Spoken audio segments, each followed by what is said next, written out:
Welcome back, everyone. We are still in the middle of the grand finals here at ESL 1 as we take a look at some sweet replays from Bruce.gg for game number 3 here in the grand finals. And what a game. I mean, we had kills from the very get-go. A little bit of a quicker game, though, compared to the very first one and maybe even the second one there, that GG call coming out right at the end from EG. So we talked briefly, oh man, that trophy and this beautiful stadium, it could all come to an end right here.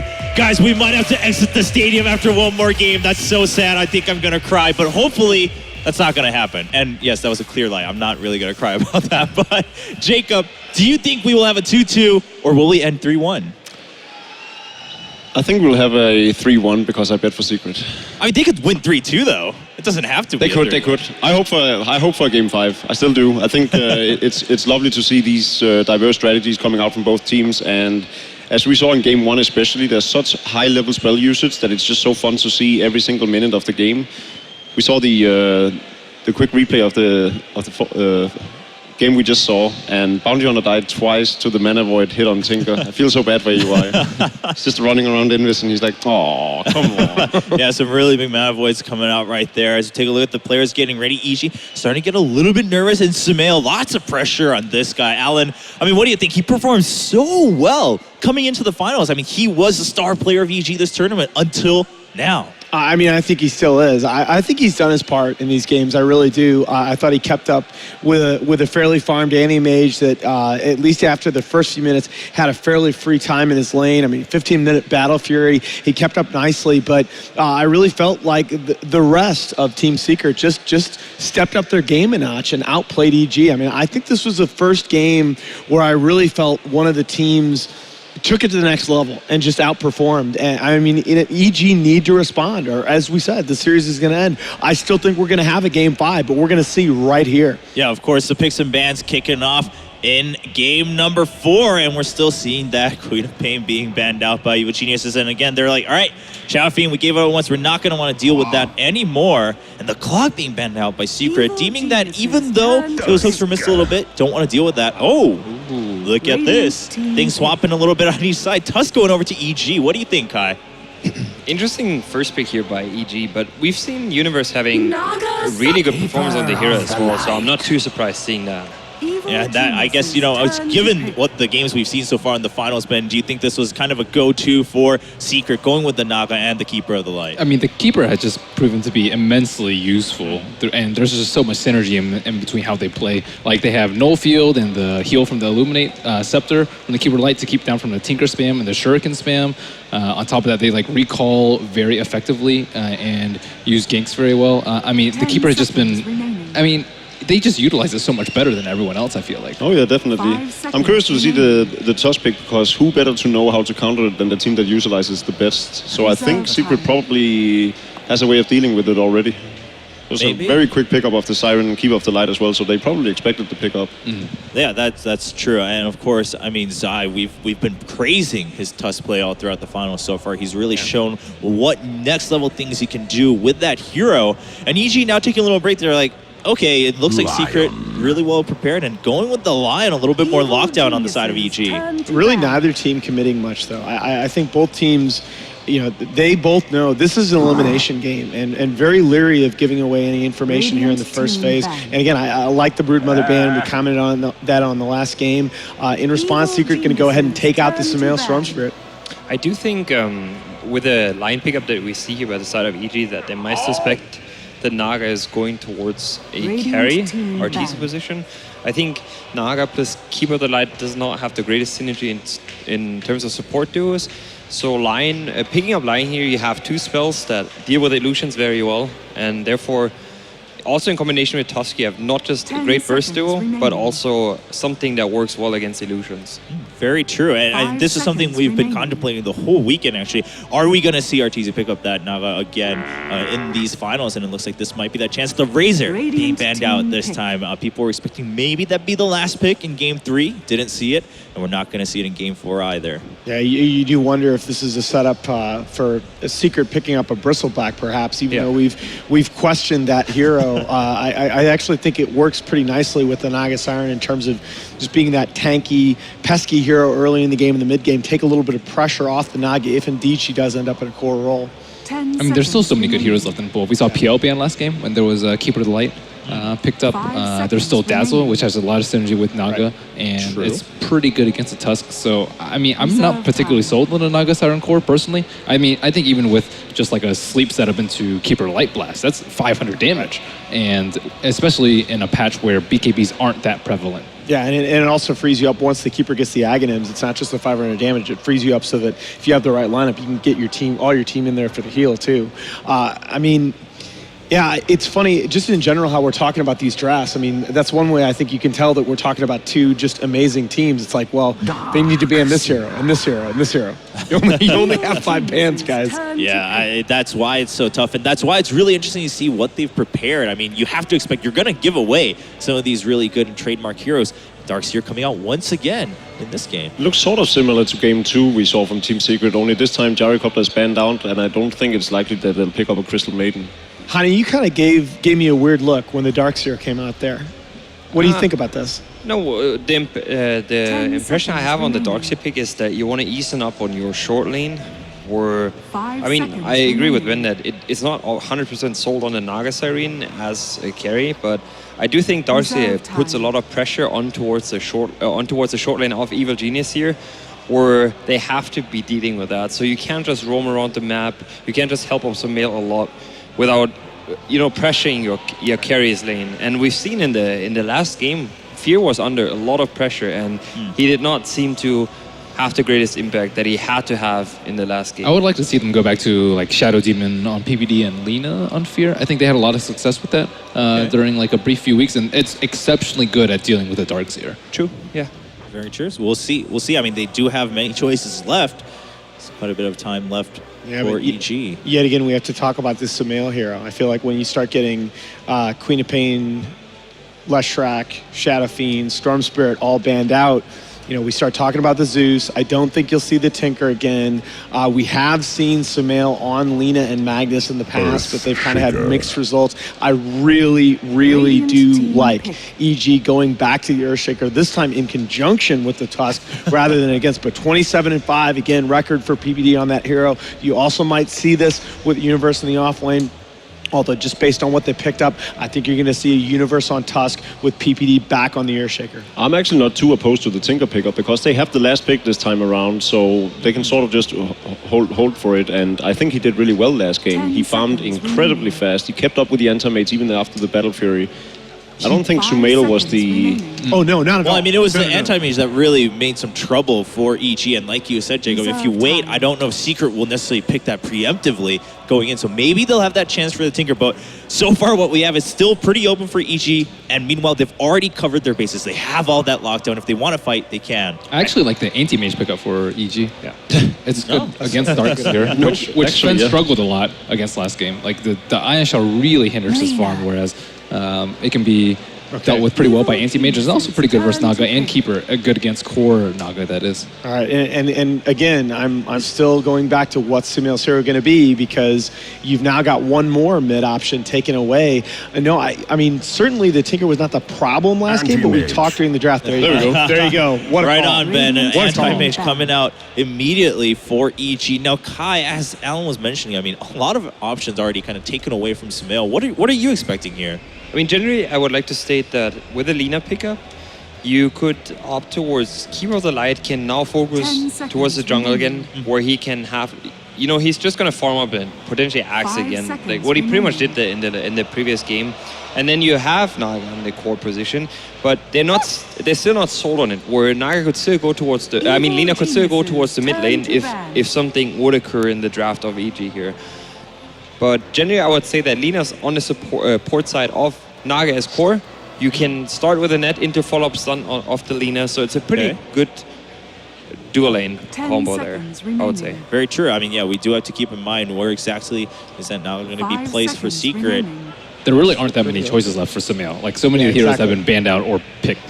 And I think Tinker is probably the best option. I mean, that's kind of the only option left now. I mean, Puck being banned out too. Really, where do you go from here for EG? You can see they're in really deep thought. I mean, Zeus is the one hero left that he's really just had some absolute knockout games. On Magnus, he's been good on, but also looked a little shaky in some other games.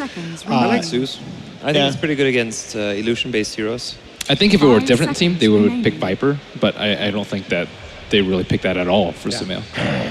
All right, they're actually just going to ban the Viper out themselves. It's a secret. The Bloodseeker coming out for... So that is that a Lina mid and a Bloodseeker on the short lane? I think so. Yes. So they kept the options open, and they could still switch it around. I do assume that EG was still semi-sold on core Naga here. Rupture is a glorious thing against anti-mage. It really is. Yeah, it is. There's no better way to put that. Yeah, and of course, Bloodseeker being quite successful for Team Secret. They are also ahead. And there you go. As you guys mentioned, Zeus kind of being the only choice left, but also not a bad pickup for EG. So, ladies and gentlemen, everyone here in the stadium and also at home, we are ready for game number 4. This could be the last game of ESL 1 Frankfurt 2015, but we'll have to find out if EG can tie it up and go to the very, very last game. Let's find out with our casters over on the stage. That's right, let's get it underway as we go into what could be the last game. Will the sun set on the hopes for one team? Or will it rise with the night? Okay, Since my we do have poetry the sucks. sun that's kind of setting here, Yeah. but I know you're trying to make this as epic as humanly possible, Toby. I think the draft speaks for itself here. I mean, this is the 4 games and 4 drafts that are all completely different for each team. I have to say, I'm loving Team Secret. As they were talking about the analyst desk, they could potentially switch up their draft at any time, and I feel like this is one of the most notable things that both Evil Geniuses and Team Secret do, is when you watch them draft, they leave themselves very open, very versatile picks. They like to pick up heroes like Naga Siren, right? That can both be a support as well as the potential one position. Earthshaker is another good example of a hero that goes from support to core, and you can pick it up early to leave yourself options. Towards that last pick, you had no solid lockdown in what exactly Team Secret were going to be running, and that Bloodseeker happens to be a solid last pick that counters Evil Geniuses pretty damn well, most notably on the Anti-Mage. Yeah, and that was what they were searching for. They needed something to control up Fear's Anti-Mage. For now, let's actually have a bit of a quick run through of our lanes and see what's going on. So I can head up to the top lane of EG to kick it off. And you see the core. It is the Anti-Mage of Fear. He'll be babysat by Owie 2000, taking the role as the Lion. As Nahaz was saying, the unbelievable win record for the Earthshaker, played by PPD. Sumail will take up the little guy with the stash. Also looks very much like a Mario character. It is Zeus. And that leaves EG's a final hero universe, while Secret are actually running a little bit more of aggression, which I love. They're actually pulling out the Lina core on the back of S4. That puts Kuro into the role as the Naga Siren. More help to help him out. That's going to be Puppey as the Keeper of the Light once again. Zaya's the Darkseer. And the last one, Arteezy, Bloodseeker. And now they run. Already Fear being set up. Kuro has the Iron Shell on him. They got to be careful with the Riptide damage in the Illuminate. It actually misses all the heroes of EG, but Fear so low blink. He'll blink himself up. The attack will disjoint. Only barely surviving. He does grab the bounty rune, however. Fear spent so much time there. I was waiting for him to level up that blink, and it just seemed to take forever. But he finally does get out. The problem is he's going to have to burn through a large share of those tangos. So the bounty rune does come at a pretty expensive cost. I love the way the Secret fought that, though. With Naga Siren on the front lines, one of the tankiest heroes at level 1 due to an okay HP pool, but it's really that natural armor that Naga Siren has that allows him to be a front line. Sumail and S4, they're just battling it out. The Light Striker Ray is going to connect again from S4. Sumail dropping low. He's still got Arc Lightning available, but no real consumables, and it's actually buffing up Bloodseeker. Keep your eyes very, very close on Arteezy, because this is how Secret loves to play. There's a slave just off target from S4. This is how Secret loves to play, but EG get the buff up too. Yeah, they're hoping to be able to, I think with this 2-man aggression here, the dual lane, they're hoping to be able to keep the Earthshaker locked in that top lane, but he's spending a lot of time middle, as you can see. Sorry, S4 should be really careful about PPD. No, he certainly should. That's exactly what I'm saying. But the problem is Sumail doesn't have the mana right now. He's waiting for that bottle to come out to him. Once he has the bottle, then maybe if they get a block off, they could go for a kill. But it kind of relies on them having Lightning Bolt against Zeus, especially in those first 3 levels. The surge up, instantly the stun comes on Kuro. There's no ensnare, there's no control. So this kind of combo they're trying to do with the Naga, Riptide, Iron Shell, it's becoming rather difficult. Okay, now your opening's there. PPD's got the vision. Look for the fissure on mid. Actually, he holds it.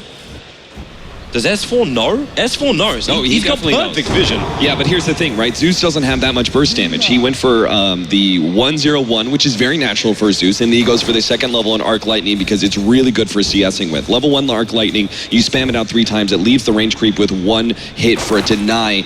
Level 2 will actually kill the range creep, so it makes a pretty big difference in both experience as well as CS in general. So Sumail doesn't actually have that much burst damage to really threaten S4's life. They would need an incredibly good block off to actually kill him. How about an Invis rune to set up for that block Well, off? that's exactly what they could use Zai, to kill us. start on top lane. They're trying to burn off a lot of his mana. He's still able to surge away, so Zai will survive to fight another day. Yeah, Zai's going to have a pretty tough time mana management-wise. He's up against 2 different heroes who burn through mana. Lion, you'll see him pick up Mana Drain at level 2 just to get that little bit of extra assist in taking away the mana of the Darkseer. Keeping my eyes on bottom lane too, because Puppey, we have to keep in mind that Kuro's spending most of his time on the top lane. PPD's still waiting to have a gank on S4, and Sumail still doesn't have that level 4 yet. But the fact that Kuro is up here means that Puppey's able to pull through and get solo experience and having to stack the jungle and Illuminate farm, which means the progression of Keeper of the Light is a lot quicker. And he's trying to push the Great Wave into Universe or harass Universe out as well. So there's a lot of control in the bottom lane. Universe is still finding experience, which is great for him. But it just means we're getting a little bit quicker levels on that Keeper of the Light. Now PPD in towards the middle lane, coming in behind S4. Sumail, he's got the Lightning Bolt available, and the Light Strike Array will connect on Sumail, but there's your Fissure. Arc Lightning and Lightning Bolt, do they have enough to kill off S4? He's pretty low, but Sumail, yeah, he knew it wasn't enough. He threw out another Arc Lightning, because he was going to get more damage out of that. PPD, not enough mana for another Fissure as it's coming off cooldown. And So this is the disadvantage, right? This is the disadvantage for going for that extra level in Arc Lightning. It means you still only have level 1 Lightning Bolt at level 4. That's only 100 damage. If he'd actually leveled up, maybe they could have killed Lina and committed for that one. Unfortunately, not the case there. At least they put pressure on S4. He had to go all the way back to base, which leaves our Zeus plenty of time to farm up. They don't necessarily need to kill Lina if they can force him out of lane.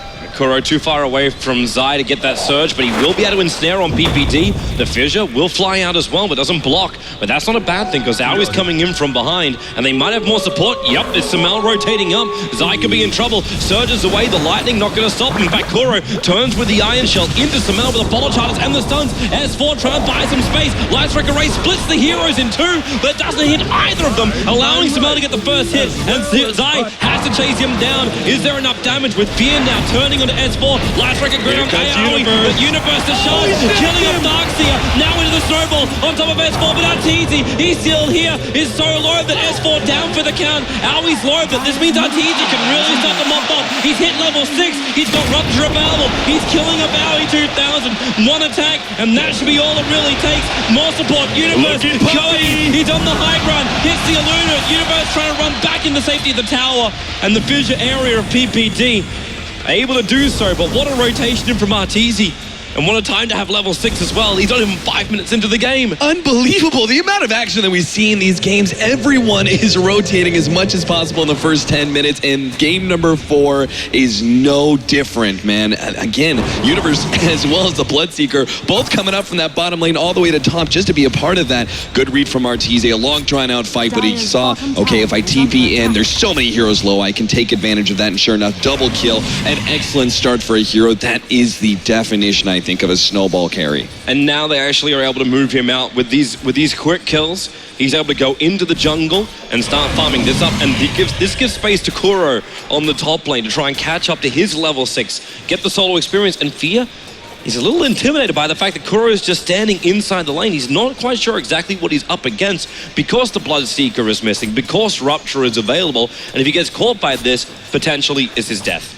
And here's a little bit of in-depth mechanic knowledge. For those of you guys who don't know, Rupture actually does hurt blinking heroes. This is why I said it was a counter to the Anti-Mage, right? The Anti-Mage, you have to blink over 1300 range in the space of 0.25 seconds in order to get in order to dodge the damage of Rupture, essentially. Notice that Fear, he can only blink, maxed out blink only goes to 1150. Middle lane Arteezy, he's picked up a haste rune, they put the Iron Shell on him, and PPD is walking to Arteezy. The problem is, he didn't see him. He backed up just before PPD showed himself out the tree line, and this is because we are during nighttime. The vision is very restricted. Anyway, looks like we're going to be seeing, of course, straight Battle Fury for the Anti-Mage, actually ignoring treads for now. A lot of Animages right now prefer to go to treads. The early stats are really efficient for you to farm up some neutrals occasionally, but also the presence in lane is pretty big as well. So I'm a bit surprised he goes that. Fissure gonna connect on S4. It's on the wrong side, but Sumail, he's got the ulti available. He need the shards to connect to have enough straight burst damage up against him, but the TP took too long for Universe to arrive in the mid. The Earthshaker Tusk combination, as much as they were talking about how Earthshaker is really good versus Tusk a lot of the times for the counter initiation, early on, the combination of Icicle Shards as well as Fissure can actually play really well. Just because you miss the Fissure block doesn't necessarily mean that you can't still block him out with the Icicle Shards thereafter. So look for that combination potentially on that middle lane. It's what they were looking for. Unfortunately, Universe just TP'd in perhaps a second too late. Top lane still going really well for Team Secret, though. They're getting a lot of experience out of this and a lot of farm. They're putting pressure on the Animage as well, who was forced into that early ring of health. He'll probably go into treads after this. He just needed that extra regen to deal with the harassment. And once he has that life back, maybe he's okay. Secret can back up. He'll get the space to farm up and he'll finish the full Battle Fury. There's those treads you were talking about. But he's still in a good time for you. He's okay with this. It's just the rest of EG that have to try and find some openings. There goes the Thunder God's Wrath. Scouts out the fact that S4 trying to come for the rune. And Sumail, he definitely wants this one. And PPD is happy to spam out Fissures, primarily because Sumail can just give him the Arcane Brute trigger as well. So there's a lot of mana that can come in between EG. Universe has got to make some big plays here. He's about to pick up his level 6. In fact, they're going to go for the Smoke Ink now. This is perfect. They need to go up to the top lane. They need to address this Darkseer. With level 3 Ion Shields is taking its toll on Fear's farm just ever so slightly. It is keeping him completely out of the jungle entirely, and it's also forcing him to miss a couple of CS against the tower. Here comes your Snowball in. They're chasing after Kuro. The Shah doesn't walk in, but the Fissure does. Zai can't come in, and also the support and keeper of the line isn't really there. Maybe he can move up further. Puppey, he's got Blinding Light available. Kuro TPing out of the trees. The Mana Void will end up cancelling it off. The Blood Right has also arrived. PPD, Arteezy in the middle of the fight, able to find a pick-off on him. Meanwhile, back in the river is Sumail on S4. The Laguna Blade, there's no mana available for it, but S4 with his point up in Fiery Soul. There's the damage there. Light Strike Array, he's got him! 114 life. Puppey will be able to sit there and watch it all happen. And even pulling back to the front lines, because yep, there's the recall. So S4 gets full bottle charges back up again. Can even give a charge over to Puppey. And yep, they'll be happy to go. They're going to find AUI behind the tower as well. Arteezy wants to go for the dive. He needs a couple of hits, though. And unfortunately, the damage was not enough to make the reveal on AUI, who just TPs out instead. Because if they had the reveal, then the Darkseer potentially could have gone for the back. Cancel the TP, middle lane, Snowball in from Universe, got the Walrus Punch available as well, sending S4 up in the air and with a Sigil, trying to slow down the retreat, but Kuro arrives with the Illumina connecting, hits on the Riptide and the slave Sumail, a very injured man. He was just hoping enough damage could be done to S4, he could just go with the Lightning Bolt and the Thunder God's Wrath, and S4, well, Sumail would have had to go to high ground. He lost the vision on S4 as he went into the tree line. They do have that dire Observer Wall, but doesn't see far enough over to the cliffside to keep the vision on S4 where he went. Yeah, Sumail understandably was a little bit nervous about going up that hill. That was a beautiful Icicle Shards block, and if they could get uphill, throw out the Lightning Bolts and the Ultimate Zeus instant kills S4. But at the same time, if he so obviously just shows where he's going to be running, he's going to be hit by the Light Strike Array and probably the Laguna Blade from the lean, and Zeus would be the first to fall there. So good choice not to go in for that kill. It's still, though, Team Secret with the aggression slightly staying ahead of EG every step of the way. And obviously, as you're picking up that extra kill, you're going to start snowballing pretty heavily, most notably on Arteezy, who already has the hand of Midas treads. He's 3-0. He's got the top CS on the board as well. This guy has some of the highest net worth you will see at the 10-minute mark. You can look at the other part of that angle as well, which is look at the low net worth over on EG. Like, PPD is still only, okay, now he's level 4, but he's not really fighting much more. And yep, that's a blink in, but missing the Light Strike Array. Is it worth the Laguna Blade? Do they have enough damage? No, they do not. No, there's no way. Lena's a potentially good counter to the Animage later on to the game because of the pure damage, but obviously early on, that damage, the Laguna Blade just doesn't do anything against that, even level 1 spell shield. Okay, KuroKy, so how does PPD get himself back into this game alongside of Aoi 2000? Normally, it's Aoi a little bit more greedy, like Lion used to have a blink dagger. Where does he find the space? It's got to be coupled with Universe. Universe has got to find the openings for snowball plays, whether it's bringing the supports in or not, and then having the Zeus ultimate on top of that. So they can actually go to any side lane and still feel the effect of that Zeus mid through the Thunder God's Wrath. They just need to find pickoffs with the off-lane Tusk. You compare that to the dual off-lane of Team Secret with the Darkseer, Naga Siren. They are way more comfortable with sitting back and farming as opposed to EG, who need those kills. Well, EG's coming for it. They see Arteezy, just lightning bolt harassment from Sumail. But the ping came out on both PPD as well as Universe. And was scouted out for a short period of time. As maybe now the bottom battle for the, well, it's only a bounty rune, but S4's making a play for it. Snowball down. Kuro turns on the Song of the Siren. Ooh. If they get up on high ground, they see Sumail. Yep, they're not going to try and battle this. They just take the rune and get the hell out of dodge. Yeah, again, Team Secret, no need to fight if you don't have to. Go ahead and prolong this game. I mean, even look at a hero like Puppey, right? Like, he's playing the Keeper of the Light. He's the hard 5 position for Team Secret, and yet he's still getting a lot of farm because he's pushing in the top lane. He's farming up neutrals. This is what a Keeper of the Light can do. If they get space, every single one of these heroes can farm. So all you need is space created. This is what you're saying. They might be able to. That's why they're trying to utilize smokes and go for these pickoffs, but they're just not finding anything. Team Secret are always outmaneuvering Evil Geniuses. They always have that response. And with no more smokes for 6 minutes, this is a big smoke to blow unless they can find something, and they do. They find Puppey. The Fissure Stunning can actually hit Arteezy as well. Zeus ensuring the kill by throwing down that Thunder God's Wrath. Also reveals just how much help the Secret were bringing in. As they bring in Kuro. But they needed something, and they got something. It just wasn't absolutely fantastic. Yeah. Just note, like, Team Secret, even though it was just a straight, simple pick-off on the Keeper of the Light, I think something that Team Secret do probably better than any other team is their teamwork and responses, instant responses with TPs. PPD? No, he won't Fissure.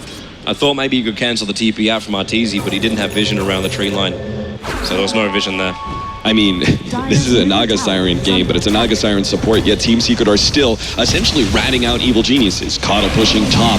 They're trying to chip down towers bit by bit. Every single lane is feeling pressure, and EG are just kind of scrambling to find a kill somewhere to relieve some of this pressure. But they're not actually getting the right heroes. They got the Coddle, but that's nothing. That's peanuts compared to the rest of Team Secret. And how do you even find the right heroes? Like, Aoi just lost half of his life from, well, even more than half of his life from one Illuminate while he's defending the bottom tower. You can't even stand close to the Keeper of the Light. He's a level 4 Illuminate Coddle. Puppey is having the greatest time ever. Yeah, it certainly is. Their fallback, I mean, I think they've lost enough control in the early game that they're eventually just going to have to give up on going for kills because they're simply going to be out-farmed too heavily. Their next play is going to be falling back on the Animage, who gets, like, once he gets his 3rd item. So it might be that EG, even though they don't really have the heroes for it, it might be just EG having to sit back and play a little bit more passive and just wait for the Animage to come into the game, which is such a shame because there are 4 other heroes outside of the Animage were picked up specifically. They were designed even just to be able to fight in the first 25 minutes of the game and establish dominance. Well, they have to right now to be able to at least have the intimidation they can find in front of their tier 1 towers in the mid and the bottom. Because if they start losing more towers, like Lion just had to deny that bottom tower, they're losing map control, and to Animage, that's practically death. He needs to control up these camps. We saw how Arteezy played that Animage where the second he could, he would jump into the Radiant jungle. If he had to, he could blink himself back to his own tier 1 towers and then say, support will come and help me out. But he was always about manipulating the map control area. Yeah, just a small example, like Darkseer picking up the mech. Just compare the 2 offlaners, right? Tusk is supposed to be a bit more of a pick-off hero. S4 going for Light Strike, Remus Sumail. The 4-staff in time gets himself away. There's no Thunder God's Wrath damage, but Aoi 2000 also no mana for a big, and now he does. They kill off Arteezy, ending the big spree. Aoi's able to do it, and that's that killing you're talking about, while AM is still farming up. It's just 200 gold away from having that Battle Fury. There we go. Evil Genius is not necessarily looking out for the kills, but now responding to whatever Secret do, and that is a bit of over-aggression, but this is almost a guaranteed kill from S4. This kind of rune at this early on into the game, when you already have such a big level advantage. He's got level 2 Laguna Blade. He practically kills a hero with just his ultimate and his Dragon Slave. Not a bad combo when he sees Sumail. Will he get there in time for the Yules? The answer is no. Still looking for someone else. That observer ward's watching Universe moving back. It will time out now, so he won't see anything else. But he's going to find PPD. Oh, wow. But there's a sentry ward from PPD, so he knows that S4 is there. And in fact, S4 realized it too. The way PPD twitched on that Earthshaker, it was just an instinct reaction to the fact that, oh my god, there's actually Alina here. Yeah, EG, I mean, I believe they did have some sense of what was going on there. So good movement, I suppose, from EG, but S4 also just a little unlucky that he didn't find that opening. And Invisrune at that point should just be a free pickoff, but couldn't find the hero, just slightly out of range of most notably the Zeus. If he got that Yule Scepter to stop the TP, free kill, essentially. Well, Animage has this Battle Fury Fear. 3 minutes behind where Arteezy had it during the previous game. But still going for the same build-up, so again, looking for a Vladimir's offering. You are on the dire sides, you're happy just to jump in and try and do Roshan by yourself. Obviously you want a little bit of help though. But going up, actually even taking Roshan up against Naga, Coddle as well as Darkseer. Even then, like, you gotta add Blood right on top of all of this. And Sumail, real trouble for him. Universe, considering actually rolling into this one, Sumail, they could push him out with the shards, but Sumail, well, there's your shards, there's your fissure, but you've already lost your Zeus. And Kuro, well, you'll set her up again. S4 still got Laguna Blade. He wants Universe, he's gonna claim him, and does with style. Couldn't even get off the snowball in time. The chain there with the Yule Scepter, as well as the Light Strike Array, was enough to be able to hold him in. And now they've got an opportunity that they really wouldn't have expected this early on to the game. The chance to be able to take down, maybe not take down this tier 2 tower, but at least bring it pretty low. The chip damage already down to over half of its HP. I think they actually can kill it. PP doesn't actually have mana to throw out a fissure. He's sitting in the back lines almost as an intimidation factor. Once the Soul Ring goes, he will have fissure. But when you have Arteezy drag on top, the blind line pulling him back. Owie, Finger of Death still on cooldown for 2 more seconds. They Yule set him up, and S4, follow up Light Strike Ray, and the Light Right is down. Thunder God's Wrap has a great back end. Will Sumail have enough damage on the side? There's Fear with a double kill, making the most mana void, but it's a BKB on the Bloodseeker. He's free to move where he wants. So Arteezy will take a double kill as well. Retreating away, the shards try and lock him in. It does find Arteezy, and with that sigil behind him, he can't run quickly. Now they snowball after him. The Blood Rider's up, and a Sumail and Universe going on him with a Finger of Death. The damage is enough, and Sumail will take the kill. A big one, a large amount of money for him. And now you see the double blink daggers arriving in for EG. Just to articulate how important that last pickoff was, Universe snagging the Icicle Shards made that fight okay for Evil Genius. This game was rapidly snowballing against them, but they managed to get just a 1,700 gold swing purely off of the Bloodseeker kill, and also a large amount of experience, about 1,600 as well. So that pickoff was so critical. Otherwise, Team Secret would have probably just walked away, okay, happy with the fight at middle. We managed to just give ourselves even bigger side of an advantage than we expected this early on into the game. I mean, you just look at EG's lineup. Team Secret weren't supposed to be in the position that they are right now. I mean, if they were ahead at all, it would be very minimally. But for 20 minutes into the game, over a 5K lead and 3,000 experience on top of that, it's a massive, actually. I think that's bigger than the numbers really show. Especially with a lineup like Team Secret's, which, again, every single one of these heroes, if they get space, is able to farm up, and that's exactly what Team Secret had with his aggression. Universe, the Tuskar follows up the Haze Stream, battling up against Kuro. He's already used most of what he's got, but the Sigil make it hard to chase it down. The Fissure cancelling the recall, so Kuro's stuck here. At the same time, the Illuminate will only hit PPD. And that Fissure's still there, they couldn't chase any further. But they're fine with that. Universe able to steal a Haze Stream, he's happy. Yeah, the Vladimir's picked up by our Animage with the Battle Fury already up. So he's still getting a good amount of farm. Jump in. Ooh, Jesus, Universe, hello. It's like he's just trying to be over-aggressive. Force movements in from Secret that don't have to come out. No, that's exactly what he wants, right? Like, that kind of player is never intended to try and get kills. He's actually in kind of a questionable position there. If S4 was there with the Yules, he's dead. But he is just forcing rotations from Team Secret. Now you know, hey, most of them are going to be middle. Try and split push. Try and push out that bottom lane. Give us some space to find farm. Well, they've managed to do so. PPD's also having a bit of a wander around, trying to find an opening. It's going to be both Kuro and S4 coming down to defend the bottom lane of the Observer Ward. There is a sentry ward down, however. So if Secret walk over there, they can get rid of that Obs ward. But for now, it's doing the job for EG. They can see what's coming in from behind them. And PPD hanging in the trees. Kuro's walking in. Song of the Siren is available. But in comes Fear. And they've got Puppey dead to rights before it even starts. Thunder God's Wrath gives them vision. And the Yulset from S4 will save him. But in comes just Snowball. Kuro has to slow this down. But the sigil is up. And this is making it very difficult for S4 to get himself away. They just try and walk it off with Kuro. But now Aoi jumps in. Finger of Death is up. They're going to take one. They're probably going to take two. It's a double kill for the Anti-Major. Kuro, Finger of Death, they find the kill. EG, momentum has been gained. And Secret lose yet another engagement. That's 2 in a row now. And they're actually going to lose Roshan, which is more critical. Oh, yeah. I mean, the pick-off on the Darkseer, I would say, or at least the ending kill at the end of a team fight, they get the Darkseer kill. It meant they stopped the progression of Team Secret. That last team fight means now the momentum is going the way of Evil Geniuses, especially if they can get an Aegis in their hands. They can go ahead and try and play aggressively with the enemy, who normally, at this point in time in the game, isn't really looking for fights because he wants his Manta first. It's such a huge upgrade, but with an Aegis, you might as well utilize it, right? I mean, they have a lot of potential counters to him. Rupture, you've got a just mass burst damage out from the Lina, who's going to get an Aghanim's eventually, but at this point, you've got that second life in the enemy. You might as well utilize it to try and get some towers. You got that, and you got bonus damage. With the death of Roshan, that's the full Aghanim Scepter now done for Sumail. And with the Blink Dagger also on the Tusker, this was what happened during the last fight. You got a Blink Dagger over on Tusker and a Blink Dagger over on the Lion. The Anti-Mage isn't really in that much peril because your two primary controllers, the Lion and the Tusker, are capable of being in the right place at the right time. Because what are you going to do in really to counter it? You have a Darkseer, Vakwa, your Scepter, and Nagasong. But most of this that we were talking about, you're committing to try and kill off the Anti-Mage to stop him from just carving apart your team, removing all your mana. Because once that happens, your mana pool's not really that great. Even Arteezy trying to run this Shadow Blade with everything else he's got. It's 300 mana for his abilities. That gives him an extra 200 in his pocket.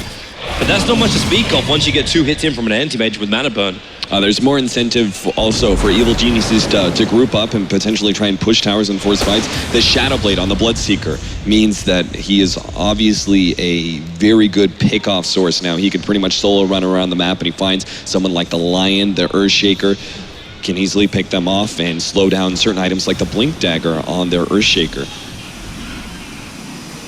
Well, if they can stop that, PPD, he's still sitting at 2.3k net worth. That's like the primary thing is the fact he's only got 400 gold going towards that Blink Dagger at the moment, and he's still having to be the sacrificial lamb.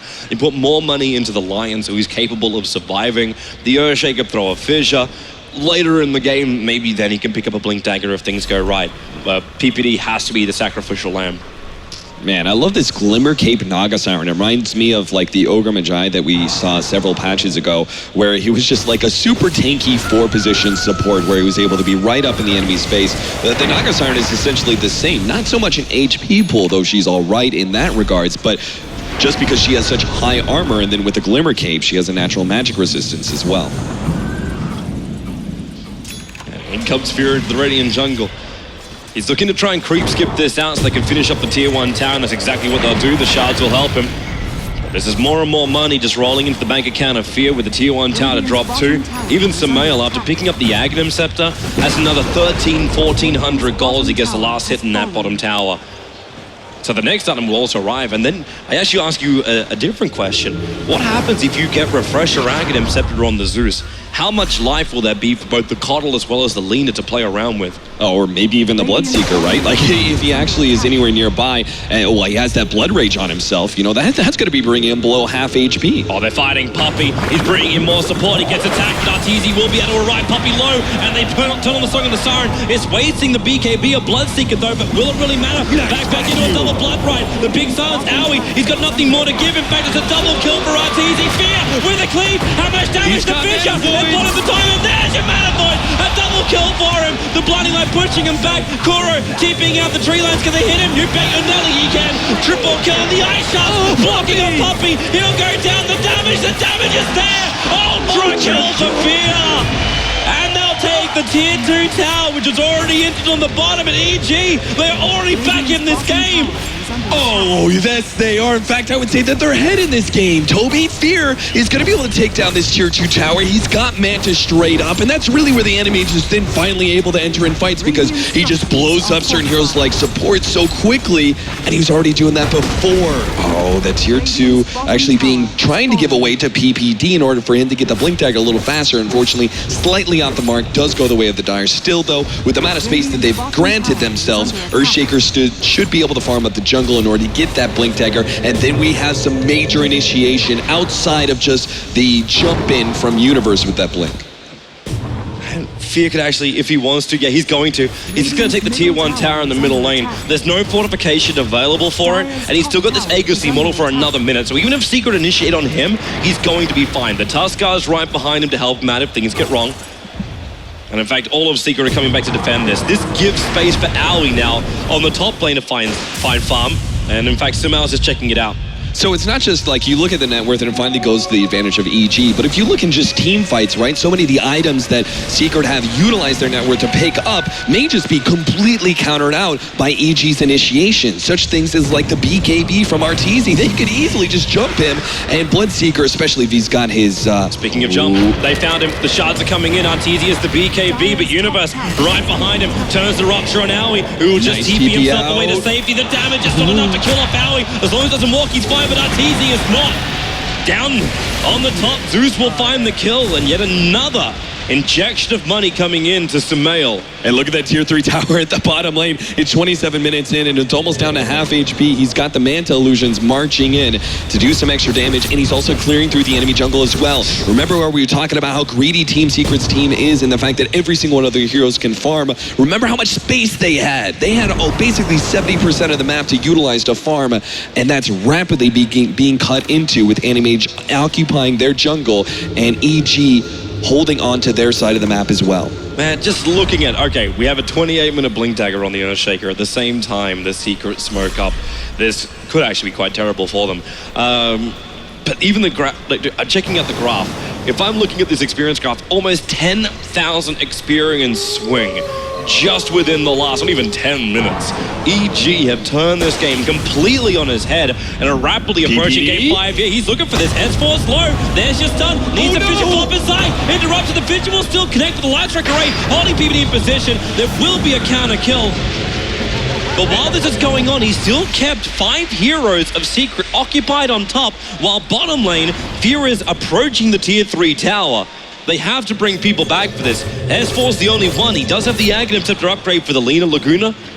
And in fact, Coddle's already come back too. Yeah, they'll hold. Yeah, they'll absolutely hold. Oh, no, they're going to jump him.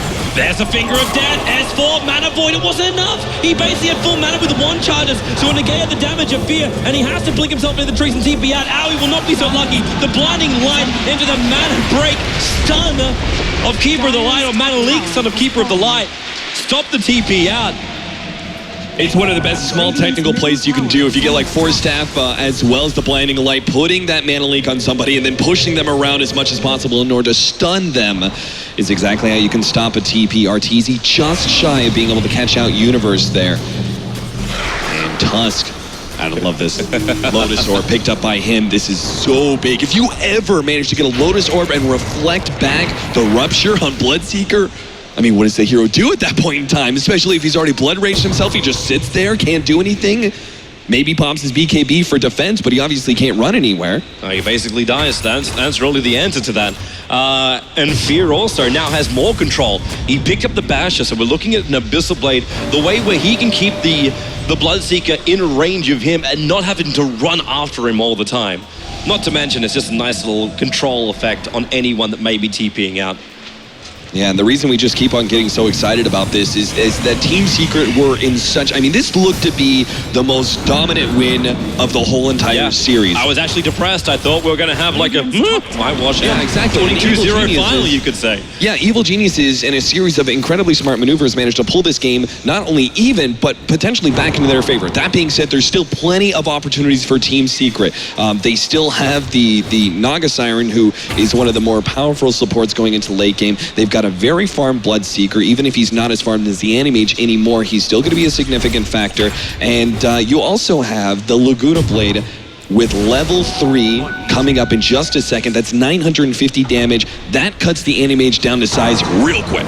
And even then, we have to keep in mind, Secret, one of their big things, their bread and butter of the ESL 1 tournament here in Frankfurt, has been their split push control through the Keeper of the Light recall. The fact you've got this Aghanim Scepter up and running, they can move across the map, keep the push going, and make EG wonder, is it worth the trade to try and force a lane in? The bottom lane's been pushed in by Animage Illusions, but here comes Puppey, pulls it back, your top lane and your mid lane is already attacked. EG have to fall back. It's either they find a kill now or they fall back. Tier 1. Yep, it's why not, man? Why not? Yeah, just cut the creep wave at the same exact time. You basically stall up the push in the middle lane, you get some free gold, and let's not forget about the bottom lane push where Secret do have to deal with that. So 1 minute till Roshan. Next thing to add to our timer. this is absolutely where next team fight has to occur. I don't think Team Secret are willing to give it up because I believe Evil Geniuses with an Aegis will have the advantage to be able to push uphill. They'll get like Abyssal Blade plus an Aegis, and Animage can just blink and instantly kill at least one hero, and then they can go for a full Rax advantage. So I think Team Secret have to fight it. They're waiting for that Observer Ward to get scouted out. S4 just enjoying his farm for now. And there it is. They actually found the Sentry Ward up on top. Or at least PPD threw the ward down. He's still not quite sure if he wants... Okay, he will. He'll blink out and take care of it. Our crowd is getting very excited, Toby. I would like to know what about. I can't see it. Item pickups here.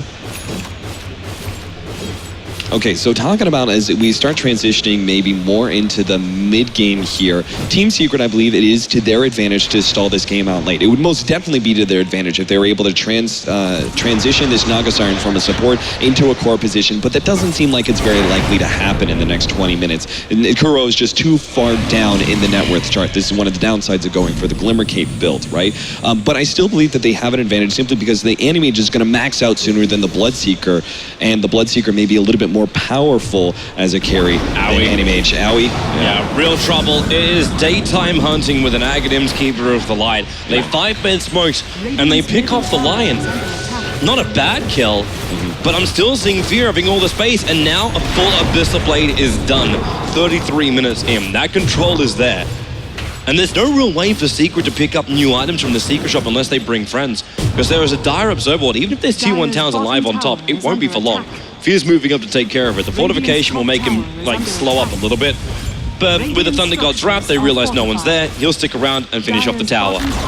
Getting to the Secret Shop for the Radiant side is so hard. This could be a very formulaic response from Evil Geniuses quite soon here. I think they've reached a tipping point of sorts. If they manage to smoke up, get a pick off, turn that into Roshan, grab the Aegis, go for another smoke play, find another pick off, they go uphill, and at that point in time, you just leave the Animage on the front lines, right? He's got Aegis and he's got a Lotus Orb on him. What do you do to stop him? He's just going to beat down your tier 3s. You have to engage into that hero somehow, but it's sort of an impossible ask to engage into an Animage with Aegis and Lotus Orb on him and still walk away the winners of the team fight. Refresher Rags is up, middle lane, Arteezy getting dunked by PPD and Universe, and he is down. Animage will come in to kill secure. At that point in time, Evil Geniuses, they should be going straight for Roshan here. Yep, they may even find Kuro on their way down if Fear blinks it. Yep, they did see him leave, but they won't care. They'll go in, they'll finish up Roshan. And there's nothing Secret can do to stop them. Without Arteezy, they can't fight.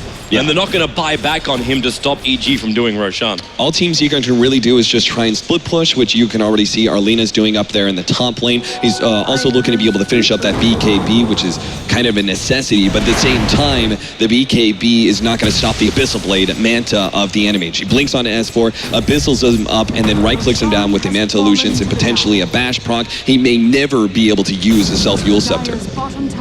I love the defensive nature from EG. You throw out Fissure blocks, you ensure every single illusion of Naga's not there. Top lane, Owie jumping on S-Ball with a finger of death, the snowball right after it. 2 quick kills on the cause of Team Secret. Right up, you've just picked up an Aegis Immortal. You look to travel.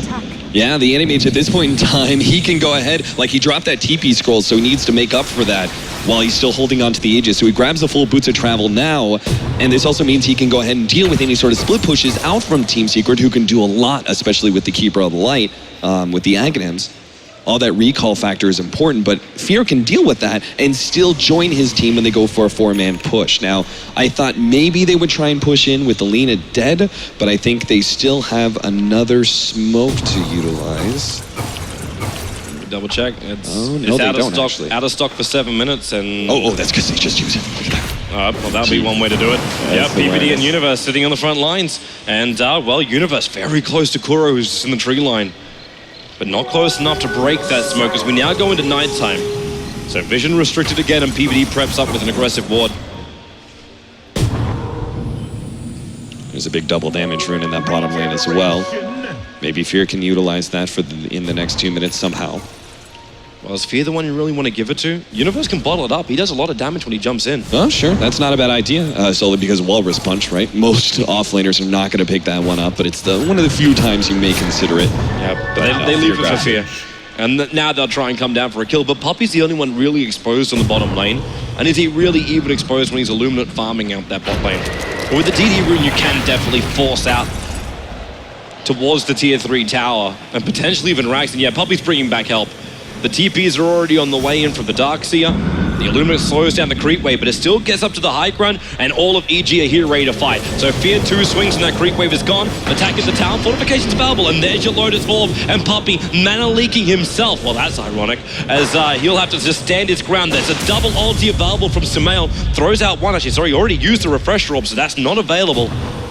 So there's only one Thunder God's Wrath to see where Secret were. This is what the big advantage when you have control of the map. Yes, it's harder to take team fights pushing uphill, but what you can do instead is poke and prod at the enemy team. For example, like if you're questioning why Zeus popped that ultimate there, it's because they wanted to make sure they forced all of Team Secret back. And if they didn't, they would push uphill again. Once they saw, okay, Team Secret are all back, we forced them inside of their base, that's an economical loss, right? Because they're sitting inside their base, not farming up any creeps. We go ahead and back up, and now we approach at a different lane. Maybe we deal with the push at top, or we just take over neutrals. Fear needs vision. More than anything else, Fear needs vision. He's sitting on top of the cliffside, but doesn't see anything behind the tower. None of the heroes from Secret are visible, and now just jumps in for the tower, stunned up. Again, the mana leak onto Puppey from the Lotus Orb. Fear is backing up in Universe, the front lines, and there's your jumping from Aoi. They found their spot with the Song of the Siren. There's 3 of them together. Watch for the Arteezy. silence vacuum. Well, there's no right available for him. The Rupture, Sumail sitting back, and there it is. You're back in with the Illuminate. 3 heroes down for EG. One of them been reincarnated, and that is the enemies. They're waiting for him, and he blinks away in time. Zion's chasing Sumail into the tree lines, while Fear has basically left him to die. One lightning bolt available. Zai pretty damn low. Thunder God's Wrath on cooldown. The Blood Ride's going to go. He's just being mana leaked out. Sumail's got nothing more to give apart from his life to Secret. Maybe the support from Fear. He runs in for the Yule Scepter control. Lions Strike Array, but PPD! The Echo Slam and the Future Control as Fall getting stunned on the play line, almost pushing Fear out, but he is pulled back in and PPD will drop. Fear has no mana. He's on the run out of here. Zai right behind him. He has enough for one blink, and now we get him across the river into EG territory. That's one of those plays you want to go look at. Just communication-wise, Team Secret, the way they position, this is why EG thought they could actually take that with only 2 heroes. 2 heroes that have 2 big AoE abilities, both Echo Slam as well as Animage's Mana Void were still up. They could easily just wipe almost all of Secret there if Secret had the wrong positioning. But you saw, despite the fact that being a very clutch area, it's tough to fight in this sort of tunnel of death. Yet they were still able to do it because they kept themselves spread out enough. He couldn't find more than a 2-man Echo Slam and only a 1-man potential Mana Void. So he doesn't even throw it, just instead tries to get the hell out of there. And a really big thing as well for EG is the fact that Secret, well, okay, maybe this is big trouble. If Fear can be controlled, there goes your man. And he actually gets the kill. 95 seconds on the sideline, and it was Arteezy that gets the kill. He's now up to 5.9k gold, claiming 812 just for his share of the kill on Fear. People have theory crafted the new Bloodseeker to death, and that's why we saw like a lot of Bloodseeker Zeus at one point in time, but do not underestimate Bloodseeker Lina. The pure damage upgrading. Now he's going to find a pick off on PPD. Ooh, nice snowball save. Yeah, they can keep him alive for a little bit longer. Blink up PPD. Disjoints the attack, but they've got the stun over on Universe and Sumail. How much damage can he do? Not a lot, especially when he gets snared up. Arteezy on the chase. The Fisher won't affect him while he's in BKB, and Sumail so low. He finds the kill. This is big for Secret. They might be on the rampage. Secret simply outplaying Evil Geniuses every step of the way as we approach this 40-minute marker. Now they're going to be able to force buybacks by pushing uphill. That they will. They had a huge advantage and they're starting to rebuild it in just the last 3 minutes. They've prepared 10,000 worth of experience deficit, and now it's Arteezy. He's the one protected by the Lotus Orb. They bring down the tier 3 tower and they found Fear. He's in trouble. PPD with a stun. Let's get him out. Universe in close. And they actually push him up. They lock him out. Universe is in. Puppey's high up in the air. And Kuro stops the fun. Holds the fun with the Song of the Siren. They're waiting to come back in. They're up on the high ground with Fear Lightning Ray, and they got him. He's down. Under 6 seconds. Universe in trouble. This could be it. Side being stunned up. They need more control. They need more damage. EG's backing up. They need more people. They've only got 2 players alive. Not a single buyback is available for any of the players who are currently dead. And this will be at least mid-Rax cap. This is going to be mid-Rax, and usually I think this is absolutely 2 lanes of Rax, potentially even mega creeps here. 80 seconds on the clock for an Animage. Evil Geniuses somehow have to fight around the Zeus spam in order to push Team Secret back. And it is going to be one hell of an effort if EG can do it. There's your Thunder God's Wrath. Refresh orbs available. Go for number 2. And that's Bloodseeker down. S4 not in a healthy position either. BKB is protecting him, but they have to retreat out. The buyback comes in from Arteezy. They're going for round 2 with PPD up in the air. He gets the Echo Slam on Arteezy, but it will not save his life. No buyback. GG! Secret will take the victory. Denying EG another ESL 1 title. Then taking another big victory for Team Secret on LAN. And the crowd going absolutely wild at a Team Secret win. Just as we thought Evil Geniuses were going to be able to push this to a game number 5, Team Secret show through and through, they're the better team. And now, really, it's that time, Team Secret. Enjoy your moment and greet your crowd here at ESL 1 Frankfurt 2015. Your champions, Team Secret. Much Toby and Cap, and what a finals indeed. The crowd all standing, giving a standing ovation to your ESL 1 Frankfurt champions here in 2015 after an intense 3-1 battle. EG picking up that first win in game 1. Secret climbs back in. People wondered after game 1, Secret, are they not bringing out their best game in this finals? What's happening to them? Secret jumped right back in and said, we're still here. Our form never left. 3 wins in a row against EG, and here they go. They will go forward to pick up that trophy, denying Evil Geniuses once again for the ESL 1 trophy. Ladies and gentlemen, your champions for ESL 1 2015, standing proud and tall here, center stage, greeting the fans in the Commerce Bank Arena.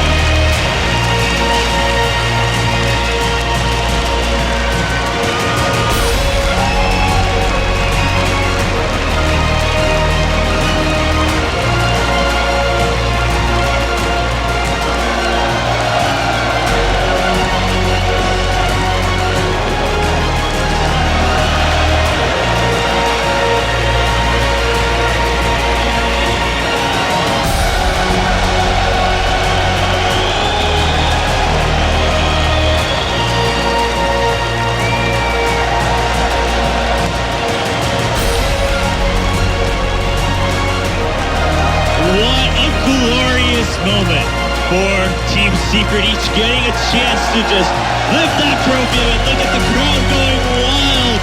Such a performance from all of them. Of course, Arteezy coming back with that Bloodseeker in the last game, but really all 5 of them coming together. Just an absolute beauty of a best of 5 here in the grand finals of ESL 1. Really, we could not have asked for a better match as our last one this weekend. We came in saying that these were definitely the top 8 teams in professional Dota right now. And we saw that through and through every match, but we thought, we saw these 2-0s. Maybe some teams aren't in their best form. But Secret and EG absolutely put on a show for fans worldwide. Look at the fans here in the arena just all standing together. I mean, yeah, most of them sure came to cheer Team Secret, but after that match, anyone has to get up on their feet. Give them a round of applause, because no matter who you're cheering for, that was just an absolutely beautiful 3-1 victory for Team Secret. So, gentlemen, here at the PaySafe Expert Desk, I mean, what are your thoughts? Before we break it down, I mean, what are you feeling right now? Because all the fans are just blown away at what we just saw. Jacob, what's going through your mind? Very well deserved. I think this is the true winner, and what a crowd to do it in front of. There's an absolutely amazing experience to watch all of these fans cheering and applauding Team Secret. Just a phenomenal Yeah, event. I mean, really just a moving moment for everyone, I think, here in the stadium. I mean, hopefully you guys are at home or feeling it too, because we can really feel the energy coming out from the audience. Ben, what about you? I mean, very well played at Team Secret. I think that they just showed a lot. I mean, their draft is just really difficult to beat, even for a mastermind strategist like PPD, and they showed by and far that they are the best team here in Frankfurt. And the Haas, I mean, we were so excited during the pre-show coming into this weekend. Did it live up to the expectations? The strongest tournament field statistically ever assembled, and that makes 4 straight LAN wins for Team Secret. 4 LAN wins in 2015, the most of any team, and I think you put it absolutely perfectly, man. I don't care what team you root for, you have to root for that brand of Dota that Team Secret played tonight. What an impressive, incredible, historic performance to take home the ESL crown. Yeah, I mean, good way to put it. You really just have to give a nod in that brand of Dota. Not who was playing and not which player, but just what played out inside the game. Hani, what about you? I mean, also including the drafts. We have to give a nod there. I mean, we had a lot of fun theorizing. Hani, how are you feeling after watching this whole weekend of Dota? We've seen beautiful Dota of Secret throughout this entire weekend, and you can just give it to them. There's little words to describe how well they played. Yeah, you know, oftentimes when we look at tournaments and you have a pretty clear crowd favorite, sometimes the finals doesn't live up to the hype, because you're like, all right, the crowd favorites came in, they won 3-1, or as expected, they won 4 LANs in a row. Yeah, now it's all normal for everyone, but that's not, it was a dramatic win. As EG put up a really good fight and took them down in game 1, making things really interesting. Ben, but the fact is that they've won 4 LANs in a row. What do you think this says about Team Secret right now? I mean, they're still not immortal. I think that EG made them look very vulnerable at times with the draft. And even in that last game, I think that EG should have won. But Secret, more consistent. The thing is, Secret plays as if they're immortal, and that's what I really like to watch. Exactly. I mean, absolutely amazing. Especially, you know, the Secret was leading, and then EG somehow came back into this last game, and then man. I mean, you know, all of us wanted to see a game 5, I'm sure, but what a game 4 to close it out. Just these two teams trading blows back and forth. And I mean, you know, it's one thing to be a fan favorite because you're picking crazy heroes and you're running Tusket Techies. But I don't think that's all there is to it. This team is a fan favorite because they are capable of playing absolutely perfect Dota. I still will hold that game 1 up as the best I've seen in 2015. Yeah, you know, as you mentioned, it's not, everyone said, oh, we want to see the Techies again, we want to see it again. We didn't see it in the finals, but you just saw the camera shot. We had fans wearing Cloud9 shirts, Fnatic shirts, Na'Vi shirts, all saying, how can you not? Secret. How can you not? If you are here in this stadium, you are on your feet cheering. That was one of the best performances I've ever seen. Yeah, and another thing I think that you mentioned that's lovely about this finals is, yes, we were all waiting for a game 5. We wanted to go to the very end. We wanted to see the maximum Dota we could. But hey, if it's going to end like that, we can't complain. It was absolutely back and forth. We're in the dark, but it doesn't matter. The lights. The party's over. Yeah, the stadium, of course, right there. The fans cheering. And absolutely beautiful. What a crowd. Unreal. Really I cannot say enough about these fans. I mean, this is a true championship atmosphere. The crowds are going wild. The flags waving. I mean, from the very beginning, we did have a ton of Secret fans filing in, but it wasn't just Secret. You're going to have to give pause to Evil Geniuses as well, though. Yeah, absolutely. Great throughout this weekend, and they deserve it. Yeah, I mean, the fans right now, as Evil Geniuses exits the stage, giving them a cheer too. I mean, EG, like you guys said, one of the few teams to really test Secret here in the finals. They gave them a run for their money and said, hey, if you guys if you guys don't bring your absolute A++ game, we'll go ahead and take that trophy. And Secret had to step back and say, all right, you want to play the mind games a little bit from the draft? We'll match you on that. And that's why we had such a great game to break down for us, of course, for the fans at home to watch. Just absolutely wonderful Dota all weekend. Of course, you guys, I mean, I'm sure many people are going to want to go back and watch those VODs. Tell your friends, hey, I know you were like sleeping and you thought work was more important, but you're going to want to go back and watch these VODs, especially that final game number. Yeah, definitely one. games to watch. The combo between Darkseid and Lina, the amount of synergy you have to have between two players to execute that, not once, but twice to kill off that anti-mage, it's such good play coming out from Sai and S4. Yeah, and of course at the end, as we were mentioning, EG looked like they were going to climb back in game 4, and then in that mid lane, they just went for the song, and then the combo coming in with the wall blew everyone away. The crowd just started roaring. Secret was back in for the win, and they pushed from there on out. We will have a chance, hopefully, to speak to the winners here. I mean, see how they feel. I mean, they're on such a run going in. Unreal. I mean, you look at this tournament, you look at these two teams that were there on the stage at the end, and you look out on this crowd. This is esports. This is Dota. Yeah, I think that's a great way. And Hani, I love that you mentioned that we do need to give a nod to EG. Because, sure, Secret got their moment with the trophy. We're going to keep breaking down Secret for months to come. I'm sure everyone's going to look back and say, how did they do this? How did they manage to win LAN after LAN, even winning that ESL 1 Frankfurt?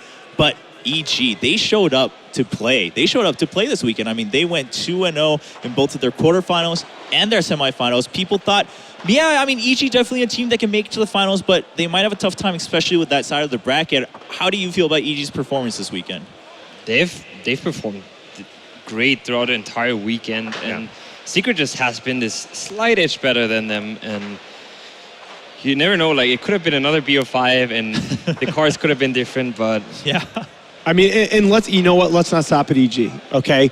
We've got 7 teams that came in here this weekend. That's true. That That's are all going to be a factor at the International 2015. And I mean, I think we saw a preview of the kind of Dota that we can expect in the months ahead.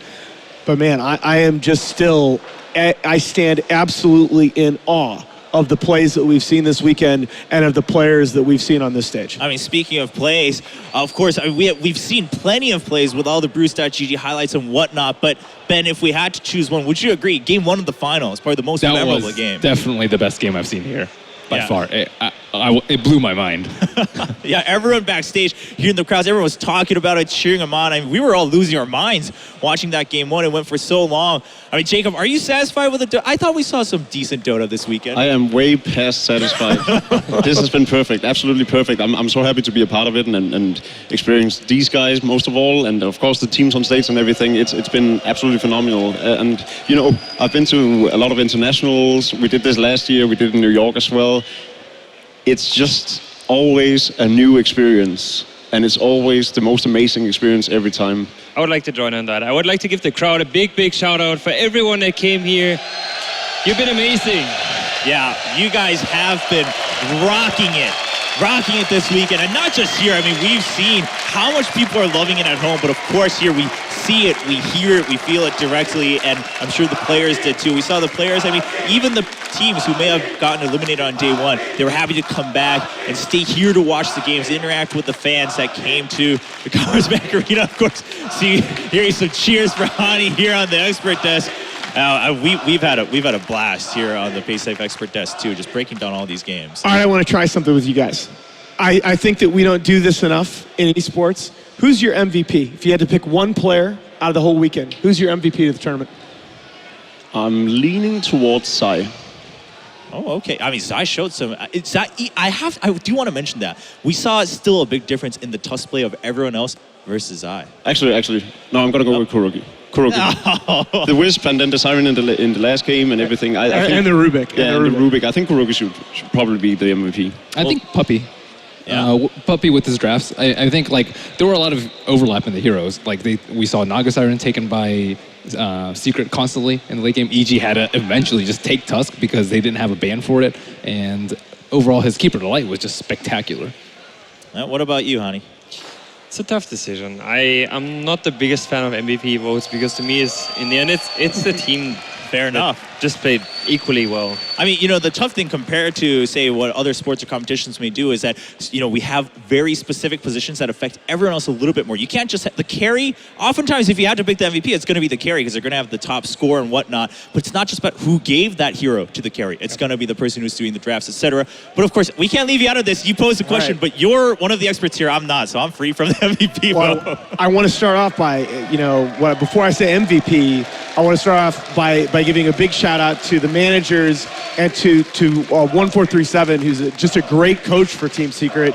We don't mention them a lot, but they contribute a lot when you talk about Charlie and Conrad and Kelly. They contribute so much to these teams' success.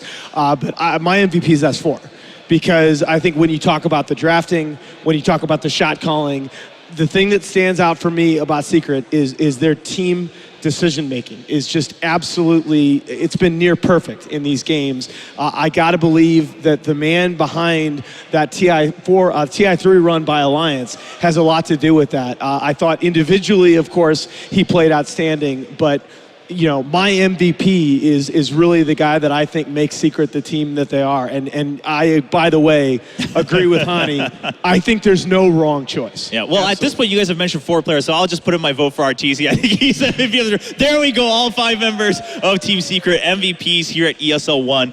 Well, time to wrap it up, boys. What a wonderful weekend. I mean, starting, of course, with the seating bracket for you guys in the studio, then coming here to the arena. And again, want to remind everyone, if we have this event the same way next year, you guys should really check it out, because it wasn't just a tournament. We had the festival going on, the Secret Shop, of course, the bull riding, whatnot. But you have to be here. Some last words. How was this weekend of Dota for you, Jacob? I think I said it best earlier. It's an indescribable feeling. You have to do it every chance you get. It's not actually over for all of us. We still have an after party to go to where... It's very true. We got, I don't know, can we fit 15,000 in? Let's try it. I mean, maybe we could just have it here. Maybe that's what we should do next year. But yeah, of course, it's not over just yet. What about you, Ben? I mean, huge shout out to all the players, all the teams, all the fans here. And of course, I think we need to list them all. We have Cloud9, IG, Vici Gaming, Fnatic, Virtus Pro, EG, Secrets, and what was the last one? I'm missing one. I was waiting for this. Fnatic? Fnatic. I think I said Fnatic. Alliance. Anyway, Alliance. How could I forget? I mean, big shout out. I'm so glad that each and every one of them came here. They each displayed some excellent Dota, and I'm glad they had some more time to play aside from the BO3. I like the seating matches a lot. Yeah, and of course, you too, Alan. I mean, shout out to really everybody involved with the event. This is just so, I feel unbelievably fortunate to have been a part of it, really. I mean, this is something that I do as a hobby, but I have really genuinely come to love. And we just have so many amazing people a part of the scene, including these 3 guys that I'm standing with, and hopefully a new face on the Dota 2 scene. I had an absolute blast this weekend. It was just a beautiful weekend of Dota. Of course, all of you guys, not just here, I mean, you guys too here in the stadium, but all of you watching from home, you guys were just telling us constantly how exciting this weekend was. So thanks so much. Just kidding, honey. How did you feel? I was going to skip it right over. How was the weekend for you? It was amazing. Like, there's so much you can add to this. I guess the one very outstanding thing to me is how many people from all nations came here together to enjoy this festival. That's true. Yeah, we had a very diverse group of people, not just the players, but of course the fans once again. People coming back after last year's ESL 1 also. Well, thank you so much for watching. Of course, a huge shout out to all our sponsors too. And of course, ESL Dota's not gone yet. We're going to have another ESL 1 event coming up soon, so stay tuned for that. But for now, farewell to all you Dota fans around the world here from Frankfurt.